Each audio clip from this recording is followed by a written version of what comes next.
নমস্কাৰ বন্ধু বান্ধৱীসকল, আমি আজি যাই আছোঁ দৰঙৰ ঐতিহ্যমণ্ডিত হাজৰিকাপাৰা অঞ্চলত, য'ত অনুষ্ঠিত হয় মথেনী উৎসৱ মথেনী।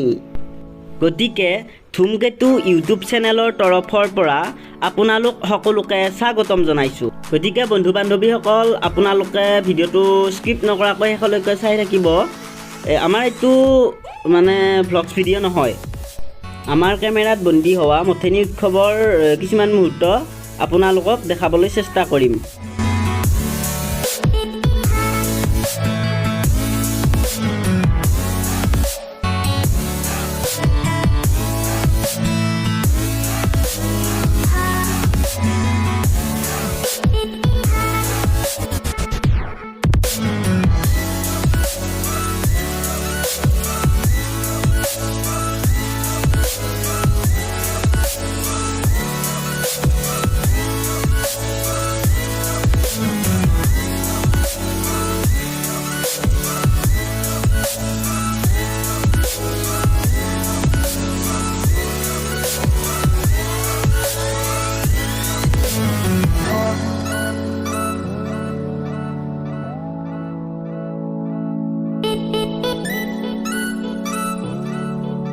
বন্ধুসকল, আমি আহি মথেনী খোলা পালোহি আৰু মথেনী খোলাত আমি যিবোৰ চাম আৰু আপোনালোকেও দেখিব পাব, আৰু আমি যিমান পাৰোঁ দেখাবলৈ চেষ্টা কৰিম।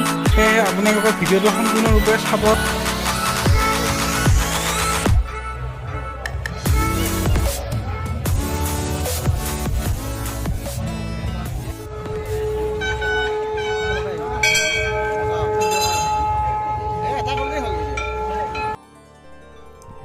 দৰঙত অতি প্ৰাচীন কালৰে পৰা পৰম্পৰাগতভাৱে প্ৰচলিত উৎসৱ যেনে দৌল, পাছেতি, নন্দোৎসৱ, বোকা ভাওনা, গষ্ট পূজা আদিৰ দৰেই মথেনী উৎসৱটি হ'ল এটি উল্লেখযোগ্য উৎসৱ।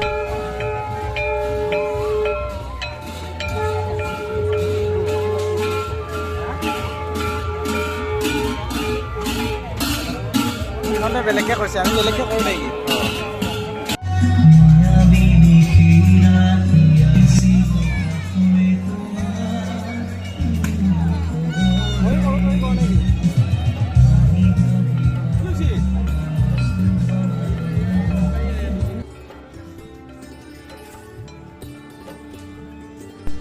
আহিন আৰু কাতি মাহৰ সংক্ৰান্তিৰ দিনা বৃহত্তৰ হাজৰিকাপাৰা অঞ্চলৰ দেৱানন্দ সত্ৰত অতি উলহ মালহেৰে এই উৎসৱ উদযাপিত হৈ আহিছে। মহাপুৰুষ শ্ৰীমন্ত দামোদৰদেৱে দেৱানন্দ সত্ৰ 1625 খ্ৰীষ্টাব্দত প্ৰতিষ্ঠা কৰিছিল। প্ৰথম অৱস্থাত যদিও সীমিত লোকেৰে এই উৎসৱ পালন কৰা হৈছিল, কিন্তু সময়ৰ লগে লগে ই নিজৰ স্বকীয়তা, তাত্ত্বিক দিশ, মহত্ব আদিৰ বাবে সমগ্ৰ দৰঙৰ লগতে অসমৰ বিভিন্ন অঞ্চলত মানুহৰ মাজত সমাদৰ লাভ কৰিবলৈ সক্ষম হৈছে। মথেনী উৎসৱ কেৱল লোকবিশ্বাসেই নহয়, এই উৎসৱৰ কথা পুৰাণতো উল্লেখ আছে। মথেনী বুলি ক'লে সাধাৰণতে সাগৰ মন্থনৰ কথাই মনলৈ আহে। দুৰ্বাসাৰ অভিশাপত লক্ষ্মী দেৱী স্বৰ্গৰ পৰা পলাই আহি সাগৰৰ তলত নিজক লুকুৱাই ৰাখিছিল। লক্ষ্মীৰ অনুপস্থিতিত গোটেই ব্ৰহ্মাণ্ডৰ লগতে দেৱতা অসুৰসকলৰ মাজত দুৰ্ভিক্ষ, অনাহাৰ, অনিদ্ৰা আদিয়ে দেখা দিছিল। তাৰ পিছত বিষ্ণুৰ নিৰ্দেশমতে দেৱতা আৰু অসুৰসকল মিলিত হৈ মনন্দৰী পৰ্বতক দণ্ড আৰু বাসুকী সাপক জৰী হিচাপে লৈ সাগৰ মন্থন কৰিবলৈ আৰম্ভ কৰিছিল। এনেদৰে সাগৰ মন্থন কৰোঁতে কৰোঁতে লাহে লাহে বিষ, ঐৰাৱত, পাৰিজাত ফুল, কৌস্তভমণি এইবোৰৰ লগতে সাগৰৰ তলৰ পৰা অমৃতৰ কলহ এটিও ওলাই পৰিছিল। এই অমৃতৰ কলহ দেখি দেৱতা আৰু অসুৰসকলৰ মাজত খোৱা কামোৰা লাগিছিল। শ্ৰীকৃষ্ণই ভাবিছিল, যদি অসুৰসকলে এই অমৃত পান কৰি অমৰত্ব লাভ কৰে, তেতিয়া সমগ্ৰ জীৱজগতক ধ্বংস কৰিব। আনহাতে দেৱতাসকলক অমৃত পান কৰাব পাৰিলে অসুৰসকলক বধ কৰি গোটেই বিশ্ব ব্ৰহ্মাণ্ডত শান্তিৰে বিৰাজ কৰিব। সেয়েহে ভগৱান শ্ৰীকৃষ্ণই মোহিনী ৰূপ ধাৰণ কৰি অসুৰসকলক মোহিত কৰিছিল আৰু চলনাৰে দেৱতাসকলক অমৃত পান কৰাইছিল।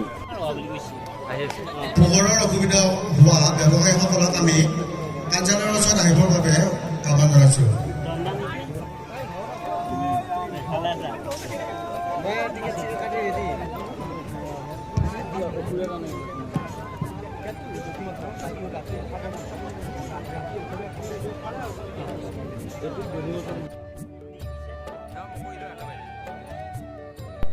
গতিকে বন্ধু বান্ধৱীসকল, মথনী উৎসৱৰ থোৰতে তাৎপৰ্য এইখিনিয়ে।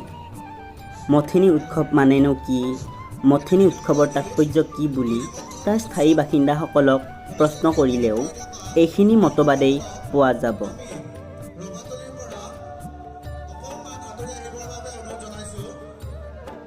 মথনী উৎসৱ কেৱল এটি উৎসৱেই নহয়, অৰ্থাৎ এই উৎসৱত অকল মেলা বা পূজা পাতলেই নহয়, মথনী উৎসৱৰ লগত সংগতি ৰাখি দৰঙৰ বিভিন্ন অঞ্চলত সিঁচৰিত হৈ থকা তেওঁলোকৰ আত্মীয় কুটুম, চিনাকি বন্ধু বান্ধৱী আদিৰ মিলনস্থলী হ'ল হাজৰিকাপাৰাৰ দেৱানন্দ সত্ৰ। ধন্যবাদ।